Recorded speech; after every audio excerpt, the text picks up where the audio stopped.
এখন ক্রিকেটের সিজন চলছে, সবাই ক্রিকেট নিয়ে একটা বড় উন্মাদনা আমরা লক্ষ্য করছি এবং চরকি যেভাবে প্রোগ্রাম করে দর্শকের কথা সবসময় মাথায় রাখে এবং ঠিক এই সিজনে এরকম একটি কন্টেন্ট একটু আগে আপনারা ট্রেলারটা দেখলেন, খুবই এনগেজিং। আমার কাছে তো খুবই ভালো লেগেছে, আপনাদের নিশ্চয়ই অনেক ভালো লেগেছে আমি মনে করি। আজকের এই প্রোগ্রামটা আয়োজন করার মূল উদ্দেশ্য হচ্ছে এটাই যে এই গল্পগুলো, এই বাজির যে গল্প, বাজি নিয়ে আমরা খুব বেশি কিছু বলবো না, কিন্তু বাজির পেছনে যারা কারিগর আছেন, এখানে ডিরেক্টর আছেন, আর্টিস্টরা আছেন, শিল্পী কলাকুশলী সবাই এখানে উপস্থিত। আমাদের নিজেদের কথা আপনাদের সাথে শেয়ার করা, আর আপনারা যেটা করবেন যে এই কথাগুলো সব দর্শকের মাঝখানে ছড়িয়ে দিবেন। সেভাবে আসলে আমাদের বাংলা কন্টেন্টগুলো সারা বিশ্বে ছড়িয়ে যাবে, মানুষের কাছে পৌঁছাবে, উন্মাদনা সৃষ্টি করবে এবং দর্শক এই কন্টেন্টগুলো যখন দেখবে তখন দর্শক বিনোদিত হবে। এটাই আমাদের উদ্দেশ্য। এটা যত সুশৃঙ্খলভাবে আপনারা আসলে এই কাজটি করবেন আমাদের কৃতজ্ঞতা থাকবে। আজকে আসার জন্য অনেক ধন্যবাদ। আমি খুব বেশি কিছু বলবো না, আমাদের ডিরেক্টর এখন কথা বলবেন।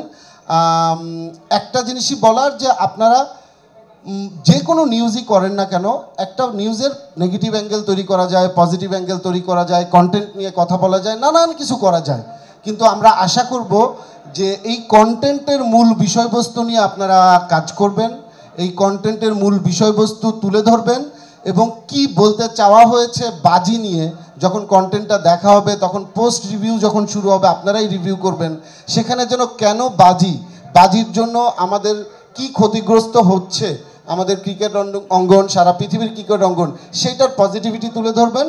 আর একটা বিষয় আমি বলে শেষ করব, বাংলাদেশের ক্রিকেট হচ্ছে আমাদের জন্য সবচেয়ে গর্বের বিষয় এবং বাংলাদেশের যে টাইগাররা খেলেন আমাদের সারা পৃথিবীতে আমাদের মুখ উজ্জ্বল করেন, বাংলাদেশের নাম উজ্জ্বল করেন। এই টাইগারদের জন্য আপনাদের কাছ থেকে একটা হাততালি আশা করি অবশ্যই। সো এই টাইগারদের সব গল্প তো আমরা জানি না, কিন্তু ডিরেক্টর চেষ্টা করেছেন এদের ভিতরের বেদনা, দুঃখ, কষ্ট, হাসি, আনন্দের পরিবেশটাকে যেন আসলে দর্শকের কাছে তার জায়গা থেকে ডিল করতে। সো এই কন্টেন্টটা আসলে আমাদের জায়গা থেকে ডিল করা, এটা কারো ব্যক্তিগত গল্প না অথবা কারো ট্রু ইভেন্ট থেকে ইন্সপায়ার্ড হয়েও না, এটা কমপ্লিটলি একটা ফিকশনাল স্টোরি। কিন্তু আমরা চেষ্টা করেছি যে আমাদের ক্রিকেট অঙ্গনের সাথে আমরাও যেন একসাথে ওতপ্রোতভাবে এমনভাবে কাজ করি যেন বাংলাদেশে আসলে ক্রিকেট অঙ্গনটাও যেন পজিটিভ দিকে এগিয়ে যায়, সেখানে আপনাদের ভূমিকাটা অনেক বড়। মৌলিক কন্টেন্ট এবং আমাদের দেশের প্রেক্ষাপটে আমাদের মৌলিক গল্পের সিরিজ, কাজে এটা কোনো কিছুর সাথে ইন্সপিরেশন অথবা কোনো জায়গা থেকে এটার মিল খুঁজে পাওয়াটা আমি মনে করি না যে যুক্তিযুক্ত। দেখেন, প্রমোশনাল কন্টেন্ট সারা পৃথিবীর ডিজাইন অলমোস্ট একই ধরনের। এই যে পোস্টারে আপনারা মাঝে মাঝে বলেন না যে এই পোস্টার অমুকের সাথে না, কোনো, এটা একটা সিঙ্গেল ফ্রেম ভাই, হাজার হাজার কোটি কোটি ফিল্ম, এটা তো একটু একটু এরকম মানে যখন ক্যারেক্টার পোর্ট্রে করা হয় কোথাও না কোথাও একটু মিলে যায়। এটা কিন্তু বিষয় না, বিষয়টা হচ্ছে মূল কন্টেন্টটা কেমন সেটা। ট্রেলার এবং পোস্টার অথবা প্রমোশনাল মেটেরিয়ালের কাজ হচ্ছে টিজ করা।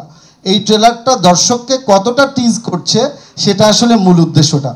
কন্টেন্ট আমি অন্তত আমাদের প্রোগ্রামিংয়ের জায়গা থেকে বলতে পারি এটি একটি মৌলিক কন্টেন্ট এবং দর্শক একটা মৌলিক গল্পের সিরিজ দেখতে যাচ্ছে।